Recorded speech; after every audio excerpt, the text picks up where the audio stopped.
বুখারী শরীফের ভিতরে এসেছে, স্যান্ডেলের ফিতা কাছা যদি ছিঁড়ে যায়, মানুষের কাছে চেয়েও না, আমি আল্লাহর কাছে চাও। মাজারে গিয়া খবরদার কোন মাজারে গিয়া কিছু চাইবেন না, মাজারে গিয়া নিজের প্রয়োজনের কথা বলবেন না, পরিষ্কার হারাম হারাম কোনো সন্দেহ নাই। মাজারে গিয়া কিছু চাইবেন না, চাইবেন আল্লাহর কাছে। আপনি দেখুন ইউনূস আলাইহিস সালাম বিপদে পড়লেন, আপনি কি ইউনূস আলাইহিস সালামের চাইতে বেশি বিপদে পড়ছেন নাকি? কোন ইউনূস আলাইহিস সালামের চাইতে অত বড় বিপদে দুনিয়ার কোন মানুষ পড়ছে কোনদিন? আমার ভাইয়েরা, মাছে গিলে ফেলেছে, মাছ পানির অথল তলদেশে চলে গেছে, মাছের পেটের ভিতরে জানলা নাই, দরজা নাই। হযরত ইউনূস আলাইহিস সালাম লক্ষ্য করলেন, এখন তো আর বাঁচতে পারবো না, মরা ছাড়া পথ নাই। ইউনূস আলাইহিস সালাম চিৎকার মারলেন, লা ইলাহা ইল্লা আনতা সুবহানাকা ইন্নী কুনতু মিনাজ জালিমিন। পড়েন সবাই, লা ইলাহা ইল্লা আনতা সুবহানাকা ইন্নী কুনতু মিনাজ জালিমিন। লা ইলাহা ইল্লা আনতা, আল্লাহ তুমি ছাড়া কেউ নাই, তুমি ছাড়া কেউ নাই, কোন ইলাহ নাই, মাবুদ নাই। আমি তোমার পবিত্রতা ঘোষণা করছি, তুমি দয়া করে আমাকে বাঁচাও, আমি আমার নিজের উপর জুলম করেছি। আমার বন্ধুগণ, এত বড় মারাত্মক বিপদের ভিতরে ইউনূস আলাইহিস সালাম যখন চিৎকার মারলেন, পানির ভিতরে বসে, মাছের পেটের ভিতরে বসে, আল্লাহ রাব্বুল আলামিন চুপ করে থাকলেন না, সঙ্গে সঙ্গে রব্বুল আলামিন জবাব দিয়া দিলেন, ফাস্তাজাবনা লাহু ওয়া নাজ্জাইনাহু মিনাল গাম্মি ওয়া কাযালিকা নুজিল মুমিনিন। আমি বললাম, ইউনূস তুমি বিপদে পড়েছ, তুমি যখন চিৎকার মারলে, তোমার চিৎকারের আওয়াজ দুনিয়ার কেউ শোনে নাই, কোন রাজা বাদশাহ, তোমার আত্মীয় বন্ধু বান্ধব কেউ শোনে নাই। নদীর অতল তলদেশে মাছের পেটের ভিতরে বসে যে চিৎকার তুমি মারলে, পৃথিবীর কেউ শোনে নাই, আমি তোমার আরশের মালিক আল্লাহ রব্বুল আলামিন শুনেছি। শুধু শুনি নাই, জবাব দিয়া দিলাম, মাছের পেটের ভিতরে বেদনার সৃষ্টি করে দিলাম। মাছ বেড়ে উঠল নদীর উপরে, ব্যথার চোটে মাছ দেখলো, বমি করা ছাড়া পথ নাই, মাছ দরিয়ার কিনারে গিয়া বমি করে ফালাই দিল ইউনূস আলাইহিস সালামকে। আল্লাহ বলেন, ইউনূসকে বাঁচায় দিলাম। ও পৃথিবীর মুমিনেরা, শুধু ইউনূসকে নয়, পৃথিবীর মুমিন বান্দারা যখন বিপদে পড়বে আর আমার কাছে যদি তারা প্রার্থনা করে, আমার কাছে সাহায্য চায়, ওয়া কাযালিকা নুজিল মুমিনিন, এইভাবে করে আমি মুমিনদেরকেও বিপদ থেকে বাঁচাইয়া দিব। জোরে কান সুবহানাল্লাহ। ওয়াদা কার? ওয়াদা কার? সুতরাং মাসারে নয়, মসজিদে গিয়া কানবেন। কোথায় গিয়া কানবেন? কোথায়? মসজিদে গিয়া কানবেন। আমার বন্ধুগণ, আল্লাহ রাব্বুল আলামিন বলেন, ইয়ানসুরকুমুল্লাহু ফালা গালিবা লাকুম। আল্লাহ যদি তোমাকে সাহায্য করেন, তবে কোন শক্তি তোমাকে তার উপরে জয়ী হতে পারবে না, কেউ তোমাকে তার থেকে ফিরাতে পারবে না। আর যদি আল্লাহ তোমাকে জিল্লতি দেন, যদি তোমাকে আল্লাহ পাক লাঞ্ছিত করেন, তোমাকে কেউ সম্মান দিতে পারবে না। দেখুন, ইব্রাহিম আলাইহিস সালামকে নমরুদ আগুনের মধ্যে ফেলাই দিবে, জিবরাইল বলছেন, ইব্রাহিম আমার কাছে সাহায্য চাও, আমি তোমারে বাঁচাই দেবো, আগুন দ্বারা নিভাই দিব। কত বড় কথা, আমি বাঁচাই দেবো, আমার কাছে বলো না। ইব্রাহিম আলাইহিস সালাম জিবরাইলের কাছে সাহায্য চাইছে? কোন চাইছেন? হযরত ইব্রাহিম বলেন, জিবরাইল সাহায্য তোমার কাছে আমি কেন চাইবো? তোমার কাছে সাহায্য চাওয়ার প্রশ্ন ওঠে না, কারণ আমি এমন কোন অন্ধ আল্লাহর ইবাদত করি না যে আল্লাহ তার গোলামের দুঃখ নিজের চোখে না দেখেন। আমি আগুনে পড়ে গেলে, আগুনে জ্বললে পরে আমার আল্লাহ যদি খুশি হন, তাহলে এরকম আগুনে 1000 বার পড়ে জীবন দিতে আমি ইব্রাহিম রাজি আছি। ইব্রাহিম আলাইহিস সালাম আগুনে পড়ে গেলেন, আল্লাহ পাক দেখলেন ইব্রাহিম পাস করছে, কোন ডিভিশন? ফার্স্ট ক্লাস, ফার্স্ট হয়ে আগুনের ভিতরে পড়ে গেলেন। আল্লাহ পাক সঙ্গে সঙ্গে আগুনের প্রতি নোটিশ করে দিলেন, ইয়া নারু কুনি বারদাও ওয়া সালামান আলা ইব্রাহিম। আগুন আমার ইব্রাহিমের জন্য শান্তিদায়ক, ঠান্ডা হয়ে যা। সুবহানাল্লাহি ওয়া বিহামদিহি। এই জন্য আল্লাহ রাসূল বলেছেন, ইযা সালতা ফাসআলিল্লাহ, যদি কিছু চাও কার কাছে চাইবা? কে শেখাচ্ছেন? রাসূল। আল্লাহ রাসূল বলছেন, ইযা সালতা ফাসআলিল্লাহ, যদি কিছু চাও আল্লাহর কাছে চাও। ওয়া ইযাস্তানতা ফাস্তাইন বিল্লাহ, আর যদি চাইতে চাও, সাহায্য চাও, সাহায্য চাইবা আল্লাহর কাছে। কার কাছে? কোন মাজারে চাইবেন? কোন মাজারে চাইবেন? কোন কবরস্থানে চাইবেন? কারা কারা চাইবেন? হাত উঁচু করে দেখান। আলহামদুলিল্লাহ,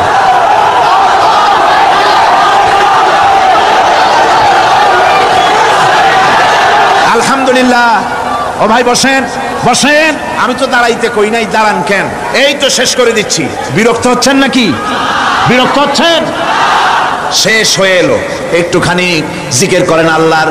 আল্লাহ আল্লাহ আল্লাহ আল্লাহ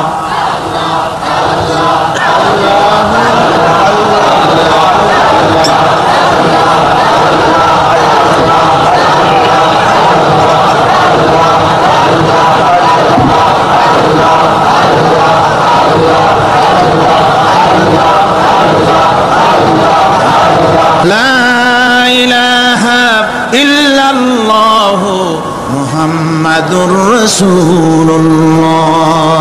ভাইরা, এতক্ষণ আমি যা বললাম, আর রহমান আল্লামাল কোরআন, আল্লাহ আমাদের কোরআন শিখাইছেন, দয়াবান মেহেরবান তিনি আমাদের কোরআন শিখাইছেন। কোরআন আমাদেরকে তৌহিদ শিখাইছে। কি শিখাইছে? এতক্ষণ তাওহীদের কথা বললাম, এবার শিরকের কথা শুনতে হবে। তাওহীদ বোঝা যাবে না শিরক না জানলে, শিরক বোঝা যাবে না তাওহীদ না জানলে। দিন বোঝা যায় না রাত না বুঝলে, রাত বোঝা যায় না দিন না হলে, টক বোঝা যায় না মিষ্টি না হলে, মিষ্টি বোঝা যায় না টক বা তিতা না হলে। কথা বুঝতে পেরেছেন? একটার বিপরীত আর একটা, এটাকে বুঝতে হবে। সুতরাং শিরক এটা হচ্ছে আন্দাজ আর অনুমানের উপর। শিরকের ভিত্তি আন্দাজ আর অনুমান। শিরকের ভিত্তি কি? এ কথাগুলি আমার না, আমি কার কথা শোনাতেছি? আমি কি কিসসা কাহিনী শোনাচ্ছি? গাঁজাখুরি গল্প? আল্লাহর কথা। আমার আল্লাহ পাক বলছেন, আলা ইন্না লিল্লাহি মান ফিস সামাওয়াতি ওয়া মান ফিল আরদ। জেনে রাখো, আসমানের বাসিন্দা হোক আর জমিনের বাসিন্দা হোক, সব হতেছে আল্লাহর মালিকানাধীন।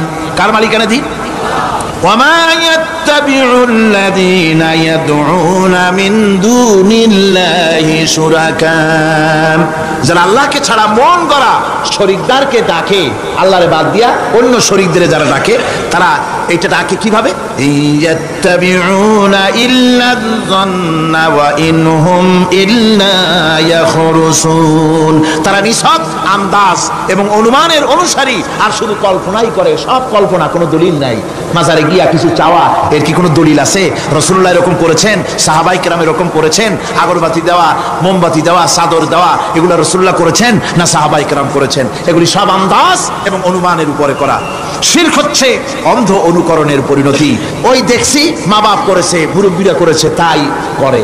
আল্লাহ পাক বলছেন, যদি তাদের জিজ্ঞেস করে সব কাজ করো কেন তারা? রব্বুল আলামিন বলেন, হাউলাই মা ইয়াবুদুনা ইল্লা কামা ইয়াবুদু আবাউহুম মিন ক্বাবল। হে নবী, এরা সেই মিথ্যা খোদাদের ইবাদত করে। কেন করে? প্রশ্ন করা হলে তারা এই জন্যই করে যে তাদের বাপ দাদারই করতে দেখেছে, তাই বাপ দাদাদের অনুসরণ তারা করে, অনুকরণ করে, আন্দাজের উপরে, অনুমানের উপরে। তাদের কাছে কোনো দলিল নাই।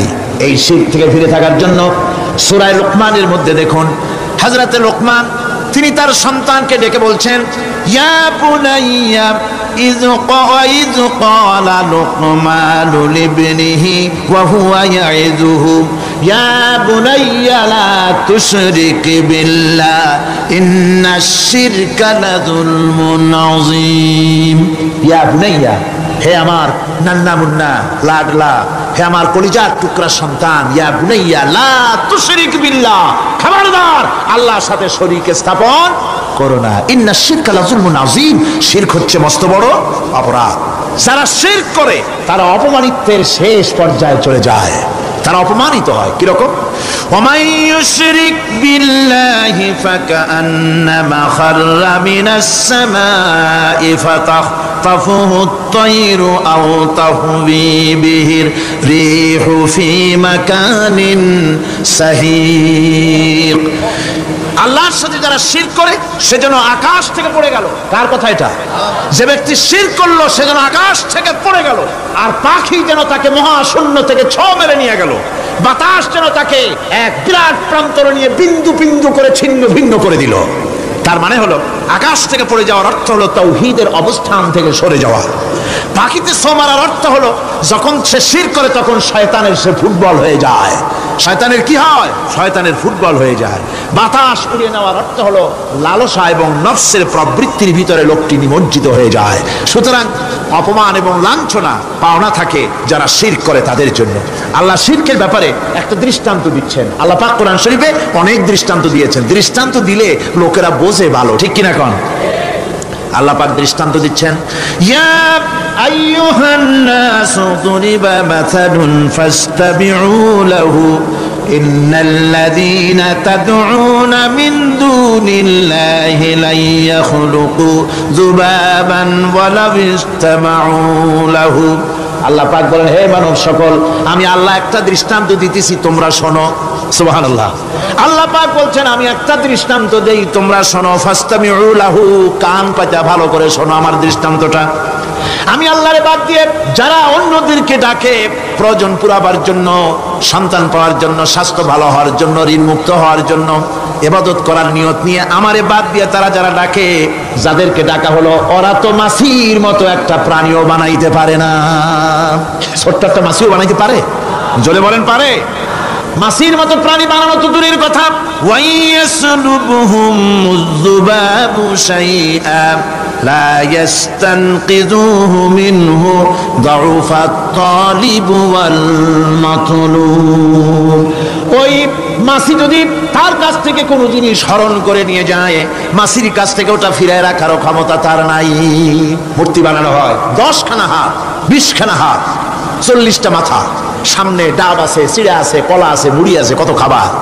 মাছিতে সব যদি নিয়ে যায়, কুত্তায় দাঁড়ায় যদি গায়ে পেশাবও করে দেয়, এতগুলো হাত একটা হাত দিয়েও সরাইয়া দিতে পারে না।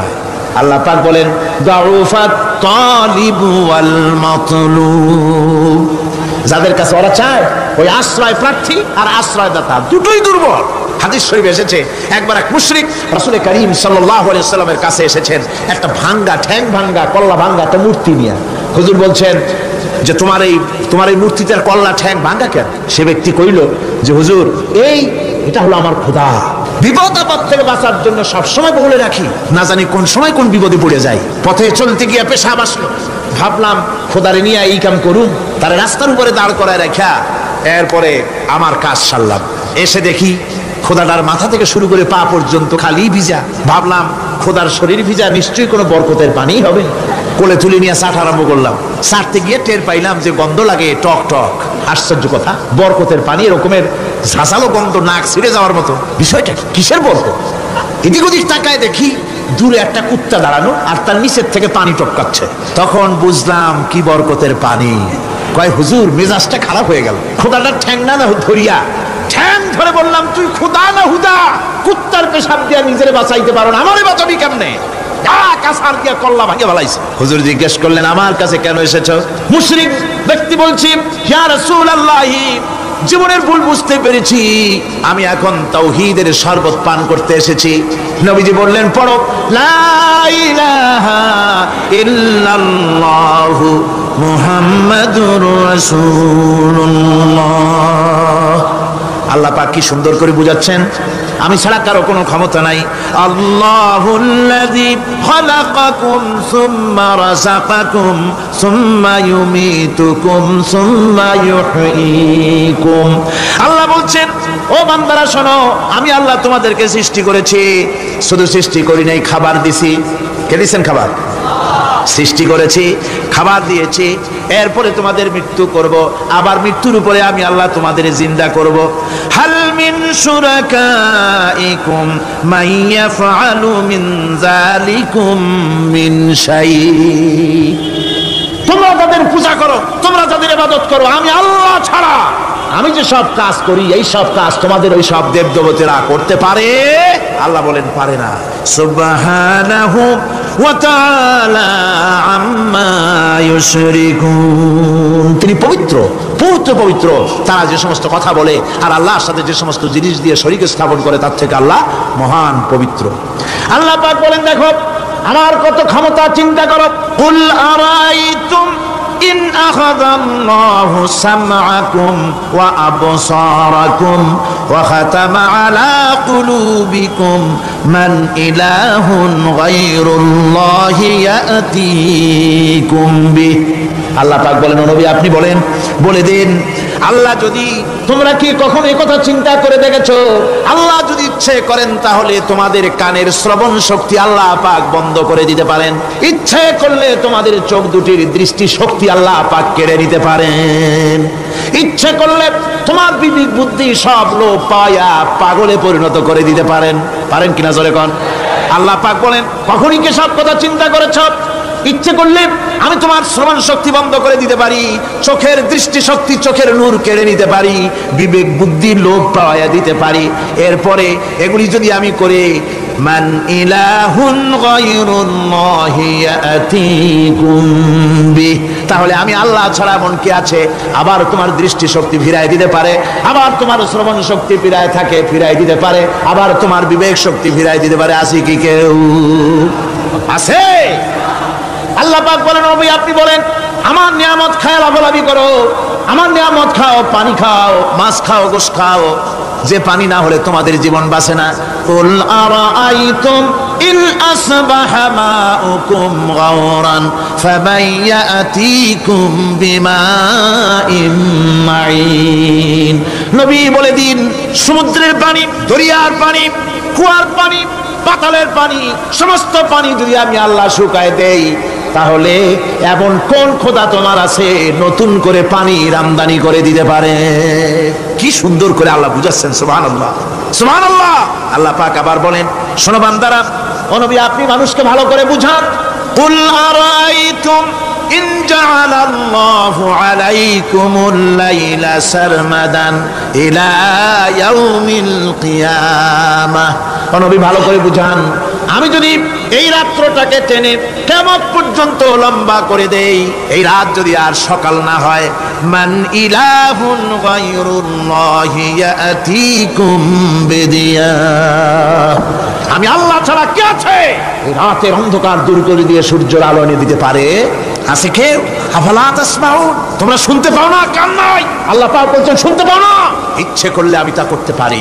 শুধু তাই নয়, কুল আরাইতুম ইন জাআলাল্লাহু আলাইকুমুন নাহারা সারমাদান ইলা ইয়াউমিল কিয়ামাহ, আমি যদি ইচ্ছে করি দিনটাকে টেনে নিয়ে কিয়ামত পর্যন্ত লম্বা করে দিতে পারি।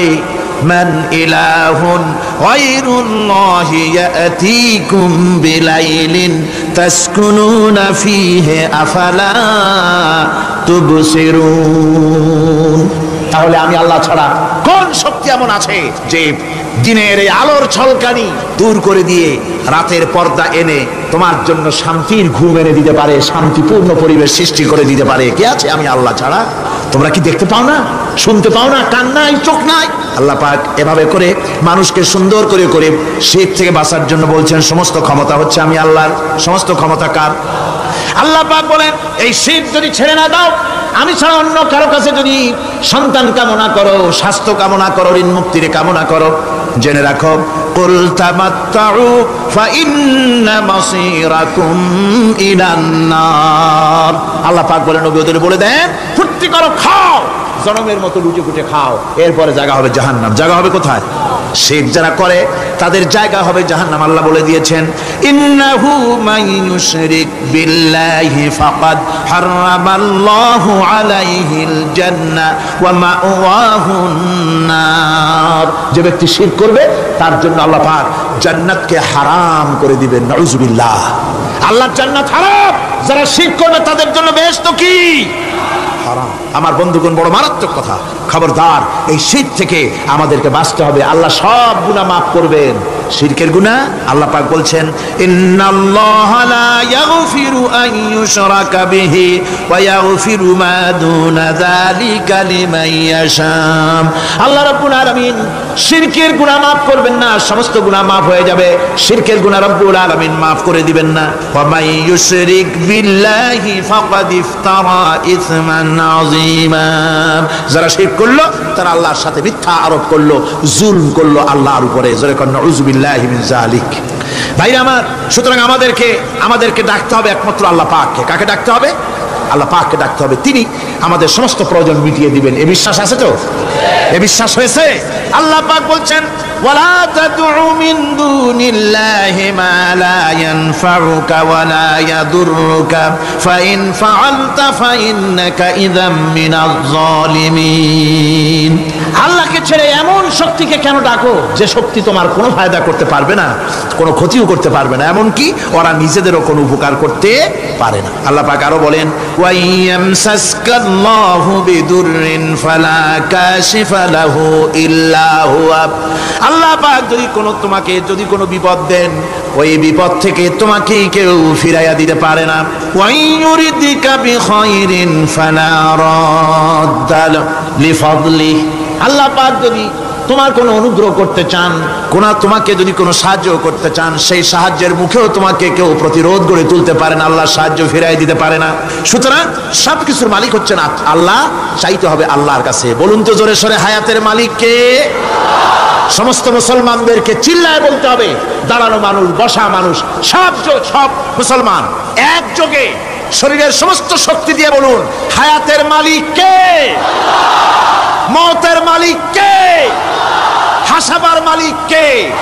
কাঁদাবার মালিক কে? খেতে দেওয়ার মালিক কে? মৃত্যু দেওয়ার মালিক কে?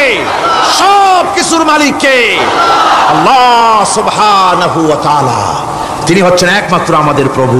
ওই আল্লাহ রাব্বুল আলামিন বলেন ওয়া'বুদুহু ওয়াশকুরু লাহু ইলাইহি তুরজাউন। ওই আল্লাহর ইবাদত করো, তার শুকর আদায় করো, তার দিকেই আমাদের সকলকেই ফিরে যেতে হবে। আমরা বিপদে পড়ি, মুসিবতে পড়ি, যে অবস্থায় থাকি, আল্লাহ আমাদেরকে বাঁচান, রক্ষা করেন, এই বিশ্বাস আমাদের মনের মধ্যে সবসময় থাকতে হবে। আমরা ঝড়ের মধ্যে পড়ি, বৃষ্টির মধ্যে পড়ি, বিপদে পড়ি, যেখানেই থাকি, যত কষ্ট করি, সব জায়গায় আল্লাহ আমাদের হেফাজত করেন। কে করেন? হেফাজত। সুতরাং কোনো মাজারে নয়, কোনো কবরে নয়, আপনারা এর থেকে, এই সমস্ত শিরক এবং বেদাত থেকে আপনাদেরকে বাঁচতে হবে। আকাশ থেকে, জমিন থেকে খাদ্য, রিজেক, ভালো সবকিছু আল্লাহ পাক আমাদেরকে দেন। আইলাহুম্মা আল্লাহ, এই সমস্ত কাজে আল্লাহর কোনো শরীক নাই। আছে নাকি কোনো শরীক?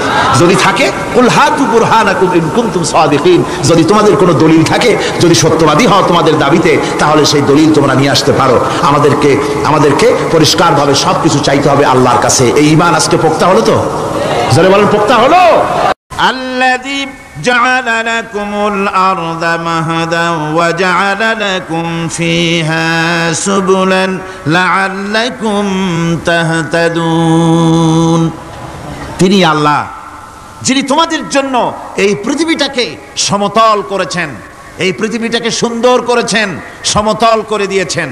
আর তোমাদের চলার জন্য তিনি রাস্তা তৈরি করেছেন, সমতল জমিনের উপরে করে দিয়েছেন, পৃথিবীটাকে সমতল করেছেন, মাটিটাকে সুন্দর করেছেন, রহমত করেছেন। তিনি পৃথিবীর মানুষকে বসবাসের জন্য একটা পৃথিবী বানালেন, কিন্তু সেই পৃথিবীতে সেই মাটিটা এমন হলো যেখানে এত শক্ত যা বিল্ডিং করা যায় না, যেখানে মাটি খোসা যায় না, জমিন চাষ করা যায় না। জমিন কি এরকম শক্ত? জোরে বলেন, এরকম শক্ত? এরকম শক্ত না।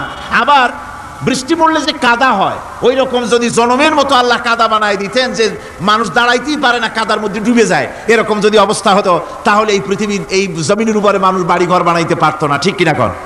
আল্লাহ পাক বলছেন আমি একটা ভারসাম্যের মাধ্যমে এই পৃথিবীকে, এই জমিনকে সৃষ্টি করছি, এবং এই জমিন যেন তোমাকে নিয়ে নড়াচড়া করতে না পারে, সেজন্য আমি পাহাড় দিয়েছি। পাহাড়গুলিকে কিলকের মতো, পেরেকের মতো খিল মেরে দিয়ে পৃথিবীটার ভারসাম্য রক্ষা করেছি, যাতে করে তোমাকে নিয়ে টালমাটাল হতে না পারে। এই সুন্দর করে পৃথিবীটা বানালাম।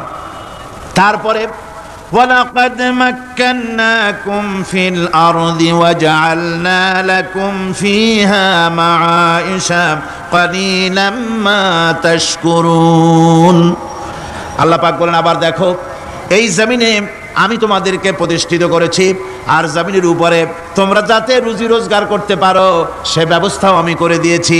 জমিন সৃষ্টি করেছি, আবার রুজি রোজগার করবে সে ব্যবস্থাও আমি তোমাদের জন্য করে দিয়েছি। এই পৃথিবী তুমি চাষাবাদ করবে, তাতে ফসল হবে সে ব্যবস্থা করে দিয়েছি, বাড়িঘর বানাবে সে ব্যবস্থা করে দিয়েছি। তারপরে পৃথিবীর এ মাটির নিচে তোমার জন্য সম্পদ রেখেছি, সমুদ্র সমুদ্রের ভিতরে, নদীর ভিতরে, সেখানেও তোমার জন্য সম্পদ রেখেছি। আমি রহমান, সব প্রয়োজন মিটিয়েছি। শুধু এর জন্য নয় যে সৃষ্টি করলাম, ইবাদত করলাম আর জাহান্নামে পাঠিয়ে দিলাম, তা তো না। তোমাকে আমি সৃষ্টি করেছি, তোমার প্রয়োজন, যত প্রয়োজন তোমার ছিল জীবনে, সমস্ত প্রয়োজনগুলি আমি মিটিয়েছি। আল্লাহ পাক বলছেন, وهو الذي سخر البحر لتأكلوا منه لحما طريا وتستخرجوا منه حلية تلبسونها। আল্লাহ পাক বলেন, এই সমুদ্রকে আমি আল্লাহ তোমার নিয়ন্ত্রণাধীন করে দিয়েছি সমুদ্রকে, আর তার ভিতরে তাজা মাংস, তাজা গোশত তোমার জন্য রেখেছি, খাবার রেখেছি। আবার তুমি পরিধান করতে পারো এমন জিনিসও, ব্যবহারের জিনিস সমুদ্রের মধ্যে রেখে দিয়েছি। তার মানে হলো সমুদ্রের ভেতরে, তার ভিতরে মাছ রয়েছে, টাটকা মাছ আছে, মণিমুক্তা আছে। স্থলভাগে পৃথিবীর মাটির উপরে যত জিনিস আছে, যত নিয়ামত আছে, সমুদ্রের তলদেশে তার কোনো অংশে কম নাই, বরং তার থেকে আরো বেশি আছে। মাটির উপরে যত নিয়ামত আছে, সম্পদ আছে, মাটির তলায় তার থেকে কোনো অংশে কম নাই। অনেক নিয়ামত মাটির তলায় আছে, খনিজ দ্রব্যগুলি মাটির তলায় থাকে। সমুদ্রের তলদেশে অসংখ্য নিয়ামত আল্লাহ রাব্বুল আলামিন রেখেছেন। বলছেন, আমি হচ্ছে রহমান, আমার দয়ায় ভরা, আমি তোমার সমস্ত প্রয়োজন আমি আমার দয়া দিয়ে আমি মিটিয়েছি। আমার ভাইরা, আল্লাহ সুবহানাহু ওয়া তাআলা তিনি হচ্ছেন রহমান, তিনি হচ্ছেন রহমান। জোরে বলেন, তিনি কি? দয়ার সাগর, যিনি মানুষের সমস্ত প্রয়োজন মিটিয়েছেন, তিনি কোরআন অবতীর্ণ করেছেন। আমি আল্লাহর দয়ার কথা, রহমান শব্দের ব্যাখ্যা আপনাদের সামনে করে সামনে এগোচ্ছি। আল্লাহ পাক বলছেন যে আমি এই পৃথিবী সৃষ্টি করলাম, মাটিতে তোমাদের জন্য চতুষ্পদ জন্তু সৃষ্টি করেছি, বাতাসের উপরে পাখিরা সাঁতার কাটছে, আর পানির ভিতরে মৎস্যরাজি রয়েছে। এ সমস্ত প্রাণীগুলির আত্মরক্ষার জ্ঞান আমি দান করেছি, তারা তোমাদের জন্য উপকার করে। সেই পশুগুলির পশম দিয়ে তোমাদের কাপড় চোপড় তৈরি হয়, তারপরে তার চামড়া তোমরা পরিধান করো। এই পশুগুলিও তোমাদের জন্য আমি এক নিয়ামত হিসেবে দিয়েছি। ওয়াল-আনআমা খালাকাহা লাকুম ফীহা দিফউন ওয়া মানাফিউ ওয়া মিনহা তা'কুলুন। আল্লাহ সুবহানাহু ওয়া তাআলা বলেন, আমি মানুষের জন্য পশু তৈরি করেছি, চতুষ্পদ জন্তু সৃষ্টি করেছি, যার পশম দিয়ে তোমাদের জন্য শীতের পোশাক তৈরি হয়। আপনারা যে এই যে চাদর গায়ে দেন, কম্বল গায়ে দেন, এগুলো কার পশম? পশুর পশম। পশুগুলির, জন্তুগুলির পশম দিয়ে আপনাদের জামা কাপড়গুলি তৈরি হয়। তারপরে এই পশু আপনাদের জন্য বাড়িতে পাহারা লাগায়। আল্লাহ পাক বলছেন, এছাড়া এই পশুগুলি আমি এমন নিয়ামত দান করেছি সমুদ্রের ভিতরে, জমিনের উপরে, মাটির তলায়, আবার আকাশের উপরে, জমিনের উপরে বিচরণশীল জীবগুলিও তোমার জন্য তৈরি করেছি। وَتَحْمِلُ أَثْقَالَكُمْ إِلَى بَلَدٍ لَمْ تَكُونُوا بَالِغِيهِ إِلَّا بِشَقِّ الْأَنفُسِ। আল্লাহ পাক বলেন, এই পশুগুলি তোমাদের আরো অনেক উপকারে আছে। তোমাদের বোঝাগুলি, বড় বড় বোঝাগুলি তারা এক শহর থেকে আর এক শহরে, দূর থেকে দূরান্তরে পিঠে করে তারা বহন করে নিয়ে যায়, যা তোমরা বহন করতে পারতে না। তোমাদের জন্য দারুণ কষ্ট হতো, মুসিবত হতো। এই ধরনের বোঝাগুলি, পশুগুলি তোমাদের জন্য বহন করে নিয়ে যায়। গাধা, ঘোড়া, হাতি, আপনাদের বোঝাগুলিকে, বিরাট বিরাট বোঝা যা টানতে ট্রাক লাগে, মানুষের জন্য কষ্ট হয়, এই বোঝাগুলিও এই পশুর দ্বারা আল্লাহ পাক বহন করায় থাকেন। আল্লাহ পাক বলছেন, ইন্না রাব্বাকুম লারাউফুর রহিম। নিশ্চয়ই তোমাদের রব, তিনি তোমাদের প্রতি অত্যন্ত দয়াশীল, তার দয়া পৃথিবীর চতুর্দিকে ছড়িয়ে আছে। তিনি আমাদেরকে এ কোরআন নাজিল করেছেন, এ কোরআন আমাদেরকে শিক্ষা দিয়েছেন এমন এক রহমান, যার দয়া পৃথিবীর চতুর্দিকে সর্বত্র ছড়িয়ে আছে। আল্লাহর দয়া চতুর্দিকে কি ছড়িয়ে আছে? কোন? আল্লাহর দয়া, আল্লাহর মোহব্বত, আল্লাহর করুণা সর্বত্র ছড়িয়ে আছে। আল্লাহ পাক বলছেন, পশু সৃষ্টি করলাম, পশুগুলি তোমাকে পাহারা দিল, তার গোশত তোমরা খেলে, তাকে দিয়ে তোমরা মাল বহন করলে, তার পশম দিয়ে জামা কাপড় বানালে। আরো দেখো কি করলাম এই পশু দিয়ে, ওয়া ইন্না লাকুম ফিল আনআমি লাইবরা নুসকিকুম মিম্মা ফি বুতুনিহি মিন বাইনি ফারসিন ওয়া দামিন লাবানান খালিসান সাইগান লিশ-শারিবিন। আল্লাহ রাব্বুল আলামিন বলেন, চতুষ্পদ জীবের মধ্যে বুদ্ধিমান ব্যক্তিদের জন্য নিদর্শন রয়েছে। যারা বুদ্ধিমান তাদের জন্য নিদর্শন রয়েছে। দেখো, তোমার গাভীগুলি এগুলি জমিনের ঘাস খেলো, এই ঘাস খাওয়ার পর তার শরীরের ভিতরে রক্ত তৈরি হলো, পেশাব হলো, ময়লা হলো। সেই পেশাব, ময়লা, রক্ত ইত্যাদির ভেতর থেকে আমি তোমাদের জন্য দুধ তৈরি করে দিলাম। যেখান থেকে পেশাব বের হলো, পায়খানা বের হলো, তার পাশের থেকে স্বচ্ছ, সুন্দর, সুমিষ্ট, সুস্বাদু দুধ আমি তোমাদের জন্য বের করে দিলাম। সুবহানাল্লাহ বিহামদিহি। দেখুন, এই দুধ আল্লাহ পাক তৈরি করলেন। কাগজ তৈরি হয় যে মিল, কলকারখানায়, পেপার মিল। আপনারা যদি কোনো পেপার মিলে জানতো, যে দেখবেন কাগজ তৈরি হয় গাছ দিয়ে। এই গাছগুলি মিলের মধ্যে, মেশিনের মধ্যে ঢুকানো হয়। মেশিনের ভিতরে গাছটা ঢুকে মেশিনের তাপে, বৈদ্যুতিক তাপে এই গাছগুলি গলে যায়, পানি হয়ে যায়। তারপরে ছাকনা থাকে, নেট থাকে, কয়েকটা নেট থাকে। সেই ছাকনাগুলির ভিতর থেকে ছেঁকে এরপরে সেই পানিটা চলে আসে প্লেটের উপরে, এসে আস্তে আস্তে শক্ত হতে হতে সেটা কাগজে পরিণত হয়ে যায়। পানিটা আস্তে আস্তে কাগজে পরিণত হয়ে যায়। তো এই কাগজ তৈরি করতে গিয়ে কাগজটা থেকে যে ছাকনাগুলি দেওয়া হলো, নেট দেওয়া হলো, যাতে করে কোনো আবর্জনা না যায়, সেজন্য এতগুলি নেট সিস্টেম আছে, এতগুলি ছাকনার সিস্টেম আছে। কিন্তু তারপরেও এত সাবধানতা সত্ত্বেও আমরা দেখি কাগজে লিখতে গেলে কাগজের মধ্যে নিপের সাথে অ্যাক্সিডেন্ট হয়ে যায়। এ ধরনের আবর্জনা কাগজের মধ্যে দুই একটা থেকে যায়। অনেক কাগজের মধ্যে এরকম পাওয়া যায়, যায় কিনা ভাই? এবার আপনি দেখেন, কাগজ তৈরি করার জন্য মিল কলকারখানার ভিতরে, পেপার মিলে এতগুলো নেটের ব্যবস্থা থাকে, ছাকনার ব্যবস্থা থাকে। তারপরেও আবর্জনা কিছু কাগজের মধ্যে চলে আসে, দুই একটা থেকে যায়। কিন্তু ঘাস খেলো, কুটা খেলো, খড় খেলো, ভুসি খেলো, তুষি খেলো, গাবিতে খেলো, খাওয়ার পরে আল্লাহ রাব্বুল আলামিন এ দিয়ে দুধ বানালেন। এ দিয়ে পায়খানা হলো, পেশাব হলো, রক্ত হলো। দুধ যখন দহন করলেন, দুধ দহন করার সময় একটা ঘাসের কণাও কি তার মধ্যে পেয়েছেন? পাওয়া গেছে? যায় নাই। অথচ দুধ থাকে যে বাটের মধ্যে, ওটা কি বলেন? ওলান বলে নাকি? যে ওলানের ভিতরে দুধ থাকে, ওইটা কাটে দেখেন, জবাহ করে, গরু জবাহ করে ওলানটা কাটে দেখেন, ওর ভিতরে কোনো নেট আছে, কোনো জাল আছে, কোনো ছাকনার ব্যবস্থা আছে? কিচ্ছু নাই। সুবহানাল্লাহ কইতে ইচ্ছে করে না ভাইরা? আল্লাহ রাব্বুল আলামিন বলেন, এইভাবে করে পশুর ভিতরে তোমার জন্য কত, এক পশুতে কত উপকার করলাম। গোশত খাওয়ালাম, চামড়া দিয়া জামা বানায় দিলাম। প্রচন্ড শীত পড়ে যেখানে, কানাডায়, ইউরোপে, আমেরিকায় প্রচন্ড শীত পড়ে কোনো কোনো এলাকায়। দক্ষিণ আমেরিকায়, কানাডার একটা এলাকা আছে যেখানে এবার আমি সফর করে এসেছি।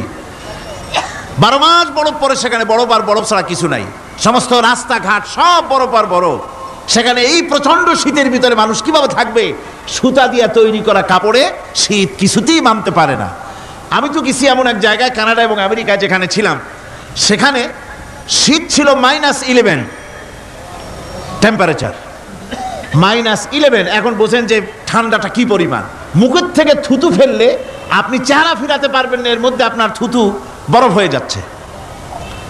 এই রকমের প্রচন্ড ঠান্ডায় সব রকমের কাপড় চোপড় যা ছিল এগুলো সব কিনে গায়ে দিয়ে আমি 1 জন 3 জন হয়ে গেছি ফুলিয়া। তারপরেও আমার মনে হচ্ছে ঠান্ডা আমার হাত দিয়ে স্পর্শ করতেছে। তাহলে বরফের দেশ যেটা, এস্কিমোরা যেখানে বাস করে, সেই মানুষগুলির অবস্থা কি? ওই এস্কিমোরা যেখানে বাস করবে, 12 মাস যেখানে বরফ পড়বে, ওই জায়গার মানুষগুলো কি করে, কি গায়ে দিয়া বাঁচবে? এ পরিকল্পনা, এই চিন্তা দুনিয়ায় কেউ করে নাই, রহমান করেছেন। আল্লাহ রাব্বুল আলামিন পশু তৈরি করেছেন, পশুর গায়ে পশম দিয়েছেন, চামড়া দিয়েছেন। সেই জায়গার মানুষগুলি চামড়া দিয়া জামা তৈরি করে গায়ে লাগায়, শীত ঢোকে না। সুবহানাল্লাহ বিহামদিহি। চামড়া দিয়ে জামা তৈরি হচ্ছে, কাপড় চোপড় তৈরি হচ্ছে। আল্লাহ বলেন, এভাবে করে কত কিছু হলো। চামড়া দিয়া জামা বানাইলা, পশম দিয়ে শাল তৈরি করলে, কম্বল তৈরি করলে, গোশতগুলো পাইকারি ধরে খাইলে জম্মের খাওয়া। তারপরে হাড্ডিগুলি দিয়ে শার্ট তৈরি করলে। এই পশু তোমাকে পাহারা দিল বাড়িতে, কুত্তায় সারা রাত পাহারা দেয় তোমার বাড়িতে। কুত্তা আবার পুলিশেও চাকরি করে। ইংল্যান্ডে, লন্ডনে দেখেছি আপনার, সেখানে কুকুর, ওকে ট্রেনিং দেওয়া হয়, কুকুর পুলিশে চাকরি করে। কোনো পুলিশ আছে হাবিলদার, সাব ইন্সপেক্টর, তবে কুত্তা জানে না যে সাব ইন্সপেক্টর কি না আসে। বিভিন্ন বিভাগ তাকে দেওয়া হয়েছে এবং তারা এত নির্ভরযোগ্য, শুধুমাত্র চোরের ছবি আর তার ব্যবহৃত জামা কাপড় একটুখানি নাকে শুকায় দেবে কুত্তাকে, পুলিশ আর যাওয়া লাগবে না। এই কুত্তা পুলিশই যথেষ্ট। খুঁজা চোর যদি একবার তার নজরে এসে যায় আর ছাড়াছাড়ি নাই, তাকে হাজির করবে, পুলিশের সামনে এনে হাজির করবে। তো এই কুকুর বাড়িতে পাহারা দিচ্ছে আপনার জন্য, তারপরে পুলিশের দায়িত্ব পালন করতেছে। মানুষ মরে গেলে কোথায় মরেছে সেগুলি সন্ধান করে নিয়ে আসতেছে, মাইন কোথায় পোতা আছে তা খুঁজে নিয়ে আসতেছে। কত উপকার আল্লাহ পাক করছেন। আল্লাহ পাক বলছেন, দেখো বান্দা, তোমার জন্য এই ধরনের অসংখ্য নিয়ামত আমি দান করেছি। আর এই নিয়ামতগুলি কার থেকে আসছে? ওয়ামা বিকুম মিন নি'মাতিন ফামিনাল্লাহ। যত নিয়ামত বান্দা তোমার জন্য তুমি পেয়েছো, সমস্ত নিয়ামত আমি আল্লাহ রাব্বুল আলামিনের পক্ষ থেকে এসেছে। সব নিয়ামত কে দিয়েছেন? জোরে বলেন, কে দিলেন? আল্লাহ পাক দিলেন। আল্লাহ পাক বলেন, এইভাবে করে আমি আমার নিয়ামত দিয়ে, রহমত দিয়ে তোমাকে আমি সৃষ্টি করেছি, তোমাকে লালন পালন করতেছি। একটি মানুষ যতই সংকীর্ণ এবং অসভ্য জীবন যাপন করুক না কেন, সে পৃথিবীতে যেখানে বসবাস করে সেখানে বসে সে অন্তত তার চতুর্দিকে কত নিয়ামত সে লাভ করতেছে তা সে চিন্তা না করে পারে না। সে যদি চিন্তা করে তাহলে অবশ্যই এগুলি তার জ্ঞানের মধ্যে আসবে। একজন কৃষক, সে নির্জন একটা কুটিরে বাস করে, সে আল্লাহর সৃষ্টি নৈপুণ্যতা বুঝুক আর না বুঝুক, আকাশ কেন সৃষ্টি হলো, জমিন কেন সৃষ্টি হলো, এই কথা যদি জিজ্ঞাসা করা হয় কৃষককে, সে তো ভালো করে তা বুঝবে না।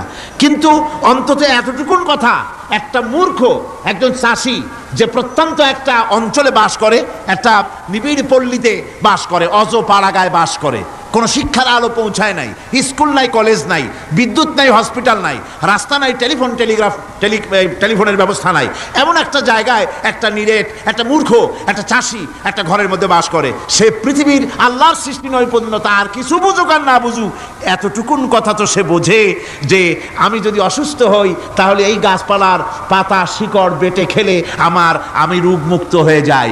আমি প্রচণ্ড রৌদ্রে যখন পুড়ি গাছের তলায়, আমি ছায়া নিলে পরে আমি তখন আরাম পাই, ঠান্ডা পাই। এই গাছগুলি তার তরুণ বয়সে আমাকে ফল দেয়, গাছ যখন বড় হয় তখন সে আমাকে ছায়া দেয়। এই গাছের তক্তাগুলি দিয়ে, গাছ দিয়ে কাঠ হয়, তা দিয়ে তক্তা হয়, তা দিয়ে খুঁটি হয়, তা দিয়ে আড়া হয়, তা দিয়ে নৌকা হয় ইত্যাদি সে বুঝতে পারে। তাছাড়া এই গাছ যখন বুড়ো হয়ে গেল, শুকিয়ে গেল, তখন এই গাছ দিয়ে আগুন জ্বালায়া আমি রান্না বান্না করি। গাছ এত আমার উপকার করছে, তার দ্বারা উত্তাপ পাই, আলো পাই, এত কিছু পাই। একটা মূর্খ লোকও চিন্তা করলে এতগুলি জিনিস সে অনুভব করতে পারে এবং এরপরে তার চিন্তা চলে যায় যে এই সমস্ত নিয়ামত এমনি এমনি হয় নাই, নিঃসন্দেহে একজন এগুলি সৃষ্টি করেছেন, তার নাম আল্লাহ। তার নাম কি? তার নাম রহমান। জোরে বলেন, তার নাম কি? রহমান। তিনি সৃষ্টি করেছেন, তিনি এগুলি দান করেছেন। এই বৃক্ষরাজি আল্লাহ পাক বলছেন, নিল্লাযী জাআলা লাকুম মিনাশ শাজারিল আখদারি নারান ফাইযা আনতুম মিনহু তুকিদুন।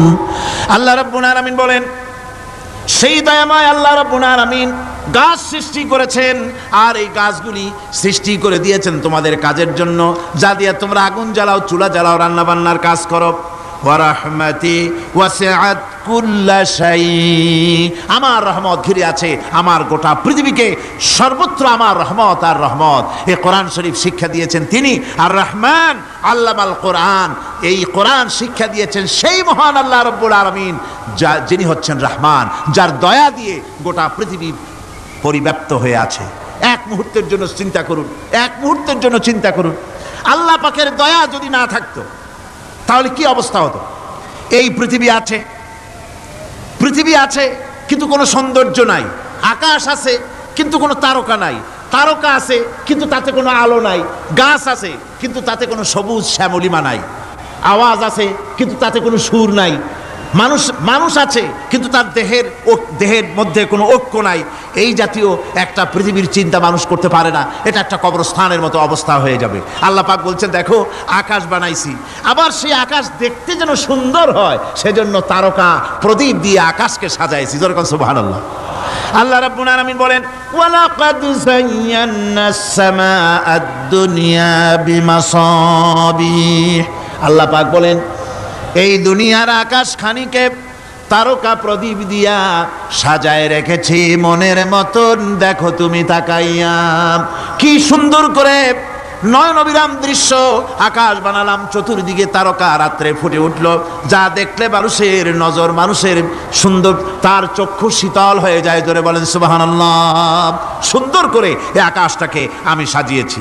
তারপরে আল্লাযী খালাকা সাবআ সামাওয়াতিন তিবাকা মা তারা মিন খালকির রহমানি মিন তাফাবুত। স্রষ্টা তিনি সপ্ত আকাশ রচিলেন থরে থরে, কোন ত্রুটি হেরিবে না তার পূর্ণ সৃজন পরে। চাও তুমি তার সৃষ্টি পানে, দেখো কিছু ভুল চোখ, ফেরাও তোমার নয়ন খানি, ফেরাও তোমার মুখ। অক্ষমহীন দৃষ্টি তোমার সৃষ্টিতে পাবে ফাঁকি, ফিরাও তোমার নয়ন খানি, ফিরাও কাঙ্গালাখি। আল্লাহ পাক বলেন আমার আকাশের দিকে তাকাও, বারবার তাকাও, সূর্যের দিকে তাকাও, চন্দ্রের দিকে তাকাও, গাছপালার দিকে তাকাও, তাকায় দেখো কোনো ভুল আছে নাকি, ভালো করে দেখো কোনো ভুল আছে নাকি। আল্লাহ পাক বলেন আবার তাকাও, দেখতে দেখতে তোমার চক্ষু দুর্বল হয়ে তোমার কাছেই ফিরে আসবে, আমার সৃষ্টি নৈপুণ্যতার ভিতরে কোনো ভুল পাবে না। সুবহানাল্লাহ। একজন দরবেশ সাহেব তিনি একবার এই সূরার পড়তেছিলেন, মুখস্থ তেলাওয়াত করতেছিলেন, একটা গাছের তলায় বসে, একটা বট গাছের তলায় বসে এটা তেলাওয়াত করতেছিলেন। যখন তিনি পড়লেন হাল তারা মিন ফুতুর, আমার সৃষ্টি নৈপুণ্যতার ভিতরে কোনো ভুল পাওয়া যায় নাকি। দরবেশ সাহেব চিত হয়ে শুয়ে শুয়ে তেলাওয়াত করতেছেন আর বলছেন আল্লাহ রাব্বুল আলামিন তোমার সৃষ্টি নৈপুণ্যতার ভিতরে কোনো ভুল ধরার ক্ষমতা তো কোনো মানুষের নাই। তবে একটা জিনিস আমার নজরে পড়লো, এই যে বিরাট বট গাছটা, পৃথিবীতে যত গাছ আছে যেমন গাছ তেমন ফল, তাল গাছটা যেমন ফলও তেমন, নারকেল গাছটা যেমন ফলটাও তেমন, কিন্তু এত বড় বিশাল বট গাছ ফল হতেছে ছোট্ট ছোট্ট ট্যাবলেটের মতো। গাছটা যেমন ফলটা তেমন হয় নাই। আল্লাহ এটা ভুল না, তুমি বলেছো যে দেখো কোনো ভুল টুল আছে নাকি, তুমি ভুল তো না, আমার চোখে এটা লাগলো, যেমন গাছ তেমন ফল হয় না। দরবেশ সাহেব চিত হয়ে শুয়ে শুয়ে তেলাওয়াত করছেন, মনের মধ্যে এই চিন্তা আসলো গাছটা যেমন তেমন ফলটা হলো না। দরবেশ সাহেব বলেন এই চিন্তা করতেছি, হঠাৎ করে একটা দমকা হওয়া বয়ে গেল, ডালে ডালে বাড়ি লেগে গেল, একটা আদা পাকা বটের ফল অনেক উপর থেকে বৃন্তচ্যুত হয়ে চট করে এসে আমার নাকের উপরে ফট করে পড়লো। নাকের উপরে এমন ভাবে পড়ছে নাকটা জ্বলে উঠছে, আমি সেজদায় পড়ে গেলাম। দরবেশ সাহেব বলেন আমি সেজদায় পড়ে গেলাম, চোখের পানি ফেলে আল্লাহর দরবারে মাপ চাইলাম, বললাম রব্বুল আলামিন তোমার কোনো জিনিসের ভিতরে কোনো খুঁত নাই, নিখুঁত জিনিস তুমি বানাইছো, কোনো ভুল নাই। আমি চিন্তা করেছিলাম নারকেল গাছ যেমন তার ফলও তেমন, তাল গাছ যেমন তার ফলও তেমন, বট গাছটা যেমন তেমন ফল। আমার আন্দাজ মতো, আমার চিন্তা মতো যত বড় বট গাছ অত বড় ফলটা যদি হতো, বটের ফলটা যে পজিশন নিয়ে আমার নাকে পড়েছিল, গাছ যেমন ফল তেমন হলো, নাকও যেত, আমার মাথাও যেত। আল্লাহ রাব্বুল আলামিন বলেন দেখো বান্দা আমার সৃষ্টি নৈপুণ্যতার মধ্যে কোনো ভুল পাবে না। সুবহানাল্লাহ বিহামদি, কোনো ভুল নাই, বারবার তাকাও, কোনো ভুল পাবে না। আল্লাহ সুবহানাহু ওয়া তাআলা সুন্দর করে বানিয়েছেন, যা দেখবেন শুধু সুন্দর আর সুন্দর। সুবহানাল্লাহ বলেন, শুধুই সুন্দর। ফুলের সৌন্দর্য দেখেন, গাছের সৌন্দর্য দেখেন, জমিনের সৌন্দর্য দেখেন, পাখির সৌন্দর্য দেখেন। আল্লাহ পাক যা বানালেন সবগুলিকে আল্লাহ পাক সুন্দর করে করে সৃষ্টি করেছেন, সব গুছিয়ে গুছিয়ে সুন্দর করে করে বানিয়েছেন, অসুন্দর করে কিছু বানান নাই। ফুল দেখতে কত সুন্দর, ফুলের থেকে ফল হয়, সে ফল হওয়ার জন্য ফুলের পুংকেশর আর স্ত্রী কেশরের মিলন ঘটতে হয়। তো ফুল তো আর চলতে পারে না, এই মিলনটা কেমনে হবে? এই জন্য আল্লাহ পাকের রুচি দেখেন, আল্লাহ পাকের রহমত দেখেন, আল্লাহর কুদরত চিন্তা করুন। সুবহানাল্লাহ বিহামদিহি। ফুল সুন্দর জিনিস, ফুলের চাইতে আর কিছু সুন্দর আছে নাকি? এত সুন্দর ফুল, এই পুংকেশর এবং স্ত্রী কেশরের বিনিময়টা কে করবে? এইটা করার জন্য আল্লাহ পাক এই দায়িত্ব তেলাপোকাকে দেন নাই। দিছেন নাকি? আরশোলাকে দিছেন, ছার পোকাকে দিছেন, উই পোকাকে দিছেন, তাতে ফুলের ইজ্জত নষ্ট হবে। ফুল যেমন সুন্দর, আল্লাহর রুচি, আল্লাহ রাব্বুল আলামিনের সৌন্দর্য বোধ কত বিরাট, কত মহান আল্লাহ পাক। ফুল যেমন সুন্দর, ওই সুন্দর ফুলের উপরে তেলা পোকা পড়লে ফুলের সৌন্দর্য নষ্ট হবে। এই জন্য আল্লাহ পাক ফুল যেমন সুন্দর, ওই পুংকেশর আর স্ত্রী কেশরের মিলন ঘটাবার জন্য রব্বুল আলামিন সুন্দর প্রজাপতির ব্যবস্থা করেছেন। ফুলও যেমন সুন্দর, প্রজাপতিও সুন্দর। প্রজাপতির ডানায় কোন শিল্পী কোন তুলি দিয়ে এত রং লাগালো? সুবহানাল্লাহ বিহামদিহি, সুবহানাল্লাহ বিহামদিহি। আল্লাহ পাক বলছেন এমনি সুন্দর করে বানালাম, মানুষ বানাইছি, সে মানুষের সৌন্দর্য দেখো। দুইটা চোখ দিলাম দেখার জন্য। চোখ কি জন্যে? এখন এই চোখ দুটা যদি কুমিরের মতো আল্লাহ গোল বানাই দিতেন, চোখ গোল এইরকম কুমিরের মতো, দেখতে বিশ্রী হতো।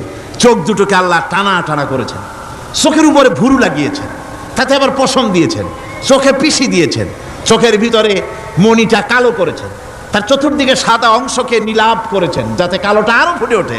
সুবহানাল্লাহ বিহামদিহি। কত সৌন্দর্য আল্লাহ রাব্বুল আলামিন মানুষকে দিয়েছেন। আল্লাহর রহমতের ওয়াজ সারা বছর করলেও তো ফুরাবে না। এত রহমত, এত দয়া আল্লাহ সুবহানাহু ওয়া তাআলার। মানুষ আল্লাহ কি সুন্দর করে বানালেন।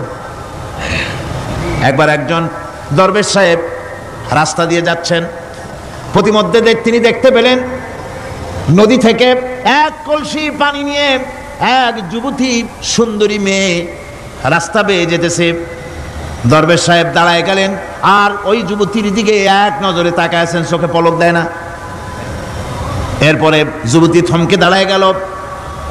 আধা বুড়া মানুষ, দাড়ি অর্ধেক পাইকে গেছে, দেখতে দেখায় খুব বুজুর্গ মানুষ, কিন্তু রাস্তায় আমার একা পাইয়া এমনি করে তাকিয়ে আছে আর চোখ দিয়েও তো পানি পড়ে। ব্যাপারটা কি? দরবেশ কাঁদে কেন?